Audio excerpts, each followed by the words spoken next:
விவசாயத்துக்கு செய்கிற சாகுபடி நேரம் 60 நாட்களாக இந்த இதில் விவசாயிகளுக்கு வேலைக்கு, ஏன்னா விவசாயிகள் இடத்துல இன்றைக்கி வேலைக்கு ஆள் இல்லை, அந்த மாதிரி எங்கே போனாலும் சார் அந்த திட்டத்தை விவசாயிக வேலைக்கும் சேருங்க அப்படின்றது மக்களுடைய கோரிக்கைகளாக இருந்தது. இப்போ அதுலேயும் அவர்களுக்கு குறைந்தபட்சம் 60 நாள் சாகுபடிக்கு இந்த வேலையாட்களை பயன்படுத்த முடியும் என்ற அந்த சட்டத்தையும் கொண்டு வந்திருக்கிறது. நான் கேட்குறேன் திரு ஸ்டாலின் அவர்கள், முதலமைச்சர் அவர்களுக்கு, இந்த திட்டத்தில் எங்கேயாவது இந்த சட்டத்தில், இந்த திட்டத்தில் இந்த வேலையை நாங்கள் எடுத்திருக்கிறோம் அப்படின்றத நீங்கள் நேரடியாக என்னிடத்தில் விவாதிக்க தயாரா? நீங்கள் எங்கே சொன்னாலும் சரி, நாம் நேரடியாக விவாதிக்க நான் தயார். எங்களுடைய ஸ்டூடியோ தயார். டிடி, இது பப்ளிக் ப்ராட்காஸ்டர்னுடைய ஸ்டூடியோ, நீங்கள் எப்போ வேணாலும் இங்கே வரலாம். நேரடியாக நாம் இதை விவாதம் செய்வோம்.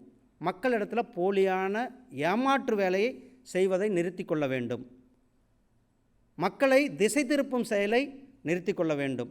இந்த 100 நாள் என்ற இருந்த வேலையை 125 நாட்களுக்கு உயர்த்தி கொடுத்திருப்பது நம்மளுடைய மாண்புமிகு பிரதமர் திரு நரேந்திர மோடிஜி. நீங்கள் என்ன சொன்னீங்க? 150 நாள் நான் கொடுப்பேன்ட்டு உங்களுடைய தேர்தல் வாக்குறுதியில், பொய்யான தேர்தல் வாக்குறுதியில் சொன்னீங்க. 5 வருஷம் ஆச்சு. அதுக்கு ஏதாவது நடவடிக்கை எடுத்தீர்களா? ஒரு நடவடிக்கையும் எடுக்கலை. உங்கள் தேர்தல் வாக்குறுதியே பொய்யான வாக்குறுதி. அதில் பல தேர்தல் வாக்குறுதிகள் நிறைவேற்றப்படவில்லை.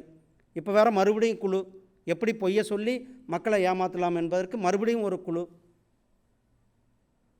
இப்படி மக்களை ஏமாற்றுவதை நிறுத்திவிட்டு ஒரு நல்ல சட்டம், மக்களுக்கு 125 நாட்கள் வேலை கொடுக்கின்ற இந்த விபிஜி ராம்ஜி என்கின்ற இந்த மகத்தான திட்டத்தை மக்கள் ஏற்றிருக்கிறார்கள்.